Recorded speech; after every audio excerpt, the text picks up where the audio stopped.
सोचिए आप रात में हांगकांग की तरफ जा रही एक फ्लाइट में आराम से सो रहे हो और तभी आपका प्लेन कभी इधर तो कभी उधर गोते खाने लगे तो कभी ऊपर की तरफ उठने लगे, जिससे आपके शरीर पर 4G ग्रेविटी का असर पड़ने लगे।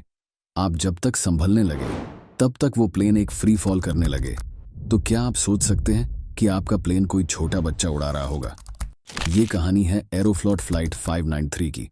23 मार्च 1993 को इस प्लेन ने रशिया के मॉस्को से हांगकांग के लिए उड़ान भरी। इस फ्लाइट में 3 पायलट्स थे। फ्लाइट का रूट काफी लंबा था, इसीलिए ये तीनों बारी बारी शिफ्ट पूरी करते हैं। ग्रुप कैप्टन एंड्रे डैनिलोव ने अपनी शिफ्ट पूरी कर ली थी और फिर सारा चार्ज दूसरे रिलीफ पायलट यारोस्लाव कुद्रिंस्की को दे दिया और वो रेस्ट करने चले गए। साथ में को पायलट इगोर पिस्कारियोव भी था। इन दोनों का कंबाइंड फ्लाइट एक्सपीरियंस 15,000 घंटों का था, जिसमें 1400 घंटे एयरबस 310 को उड़ाने का एक्सपीरियंस था। एयरबस 310 एक नया एडवांस्ड एयरक्राफ्ट था और इन दोनों पायलट्स ने अपना mostly time Russian made planes को उड़ाने में बिताया था, जो इस प्लेन से थोड़ा अलग थे। इन तीनों पायलट्स के अलावा उस प्लेन में एक और पायलट था जिसका नाम था व्लादिमीर माकारोव, जो इस प्लेन में एज अ पैसेंजर जा रहा था, पर एक पायलट होने के नाते उसे कॉकपिट में बैठकर सफर करने की परमिशन मिल गई। इस प्लेन में रिलीफ कैप्टन कुद्रिंस्की के 2 बच्चे भी सफर कर रहे थे। एक उनका बड़ा बेटा एल्दार जो 15 साल का था और एक थी उनकी 13 साल की बेटी याना। इस प्लेन में टोटल 63 पैसेंजर्स और 12 क्रू मेंबर्स थे। थोड़ी देर बाद कुद्रिंस्की अपने बच्चों को प्लेन का कॉकपिट दिखाने अंदर ले आते हैं। ये उनकी पहली सबसे बड़ी गलती थी, क्योंकि कॉकपिट में ट्रेंड पायलट्स और स्टाफ के अलावा किसी को अंदर जाने की परमिशन नहीं होती। एक पिता की तरह वो अपने काम को बड़े प्राउड से अपने बच्चों को दिखाते हैं। उन्होंने प्लेन का कोर्स सेट कर दिया था और प्लेन को ऑटो पायलट पर लगा रखा था। तब कुद्रिंस्की ने अपनी बेटी याना से पूछा कि क्या वो प्लेन चलाना चाहेगी। प्लेन उड़ाना एक बच्चे के लिए सपने जैसा होता है। याना ने तुरंत हाँ कर दी।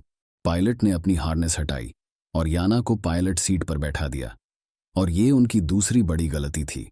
उन्होंने को पायलट को अपने कंट्रोल्स ट्रांसफर किए बिना ही उसे अपनी सीट पर बैठा दिया। उस वक्त को पायलट इगोर पिस्कारियोव अपनी सीट को पीछे कर बिल्कुल रिलैक्स्ड पोजीशन में बैठे थे, जहां से उनका हाथ फ्लाइट कंट्रोल से दूर था।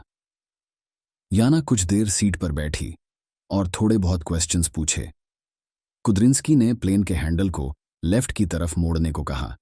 याना के ऐसा करते ही प्लेन भी लेफ्ट की तरफ 15 डिग्री मुड़ने लगा, जिससे वो बहुत खुश हो गई।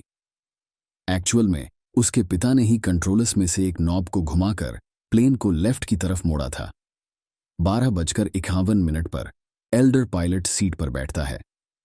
कुछ देर पैनल्स पर इधर उधर नजर मारने के बाद वो पूछता है कि क्या वो प्लेन को चला सकता है। उसके पिता ने उसको अपनी सीट दे दी। गेस्ट पायलट मकारोव ने कुद्रिंस्की को सजेशन दिया कि वो मेन स्क्रीन को एडजस्ट कर दे ताकि एल्डर स्क्रीन में प्लेन के एंगल को भी देख सके। कुद्रिंस्की ने वही ट्रिक यूज करी और ऐसे दिखाया जैसे अब एल्डर ने प्लेन को मोड़ा हो, और फिर प्लेन को ऑटो पायलट पर कर दिया। इसी बीच याना को नींद आ रही थी और वो अपने पिता से इस बारे में बात करने लगती है। दूसरी तरफ एल्डर प्लेन के हैंडल को मोड़ने की कोशिश करता है, जो बहुत स्टिफ महसूस होता है। ये स्टिफ इसीलिए था क्योंकि ऑटो पायलट प्लेन को चला रहा था। थोड़ी देर बाद प्लेन धीरे धीरे मुड़ने लगता है। एल्डर ये बात अपने पायलट पिता को बताता है, जिससे तीनों पायलट्स का ध्यान इस पर जाता है, पर वो कंफ्यूज हो जाते हैं कि प्लेन बिना इनपुट के कैसे टर्न हो रहा है। स्क्रीन पर उन्हें एक नया ओवल शेप का फ्लाइट पाथ दिखने लगता है, जो एक फुल टर्न ले रहा था। ऐसे पाथ को जोन कहा जाता है। अक्सर ये पाथ एयरपोर्ट पर यूज किया जाता है। जब कोई प्लेन लैंडिंग करने में असफल हो तो वो ओवल पाथ पर घूमकर फिर से लैंड होने की कोशिश करता है, पर वो लोग तो एयरपोर्ट से मीलों दूर थे। इसी बात ने उन्हें कंफ्यूजन में रखा, जिसने उनके प्रेशियस 20 सेकंड्स खराब कर दिए। जब तक वो डिस्कस कर रहे थे, प्लेन 45 डिग्री के एंगल तक झुक गया। उन्हें समझ नहीं आ रहा था कि ऑटो पायलट प्लेन को इतना क्यों घुमा रहा था, और प्लेन झुकता झुकता 90 डिग्री तक झुक गया। इस प्लेन का डिजाइन ऐसे शार्प टर्न के लिए नहीं बना था। इसकी वजह से प्लेन बहुत तेजी से नीचे जाने लगा। प्लेन के इतना झुक जाने से ग्रेविटी की वजह से पायलट्स एक साइड झुक गए और वो कंट्रोल्स तक नहीं पहुंच पा रहे थे। सिर्फ एल्डर ही था जिसके हाथ में अब भी कंट्रोल्स थे, पर वो सिर्फ बेसिक इंस्ट्रक्शंस ही फॉलो कर सकता था। इसी बीच फर्स्ट ऑफिसर ने प्लेन को संभालने के लिए थ्रस्ट को कम कर प्लेन को ऊपर उठाने की कोशिश की, पर ज्यादा फोर्स लगाने से प्लेन की नोज पूरी तरह से ऊपर हो गई और प्लेन स्टॉल हो गया। अब ऑटो पायलट भी पूरी तरह से डिसएंगेज हो गया था। प्लेन को स्टॉल से निकलने के लिए इसके अंदर एक ऑटोमेटिक सिस्टम था जिसने प्लेन की नोज को डाउन कर दिया, जिससे प्लेन ने फिर एक नोज डाइव लगा दी। पर इस डाइव से ग्रेविटी का असर कम हुआ और कुद्रिंस्की एल्दर को हटा अपनी सीट पर बैठ गया। पिस्कारियोव ने प्लेन को फ्री फॉल डाइव से तो बाहर निकाल लिया था, पर फिर एक बार उसने ज्यादा फोर्स लगाकर इसे ऊपर उठा दिया, जिससे प्लेन स्टॉल होकर स्पिन करता हुआ नीचे की तरफ गिरा। कुद्रिंस्की और पिस्कारियोव ने बड़ी मुश्किल से प्लेन को स्थिर किया। उस पल लगा था कि फाइनली वो सब बच गए, पर तब तक उनका प्लेन बहुत नीचे आ गया था। प्लेन बहुत तेज स्पीड में कुज़नेत्स्क अलताव माउंटेन की एक पहाड़ी से टकराया और प्लेन के चीथड़े उड़ गए। इसमें सवार सारे 75 लोग मारे गए। ये उस प्लेन का फ्लाइट सिमुलेशन और वॉइस रिकॉर्डर का रियल डाटा है। सबसे बड़ा सवाल ये था कि ये सब हुआ कैसे। प्लेन में कोई तकनीकी खराबी नहीं हुई, ना ही कोई मैलफंक्शन, तो वो प्लेन खुद कैसे मुड़ने लगा था। असली प्रॉब्लम था उस प्लेन का एक फीचर जिसके बारे में पायलट्स जानते नहीं थे, क्योंकि उन्होंने मोस्टली रशियन प्लेन ही फ्लाई किए थे।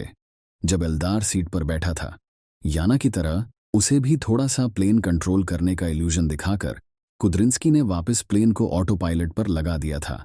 पर तभी याना अपने पापा से बातें करने लग जाती है कि उसे नींद आ रही है। इसी बीच सीट पर बैठा एल्दार लगातार पूरी फोर्स लगा कंट्रोल व्हील को घुमा रहा था।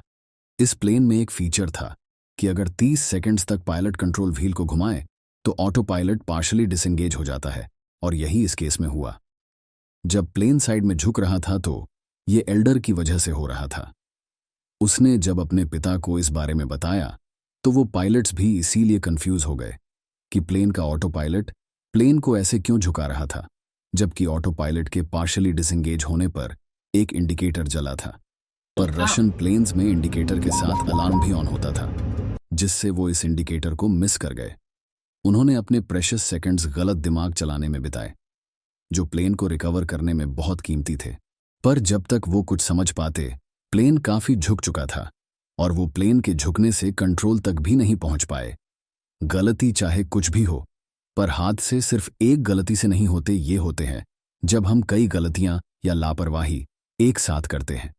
एक बच्चे को पायलट की सीट पर बैठाकर उसे कंट्रोल करने का मौका देना ही सबसे बड़ी गलती थी, जिसने 75 लोगों की जान ले ली। इस दुर्घटना के बाद एयरबस ने अपने ऑटो पायलट सिस्टम में काफी बदलाव किए। ये थी एक और इंटरेस्टिंग स्टोरी। फिर एक नई कहानी के साथ आऊंगा। मैं आपका साथी नकाब पोस्ट।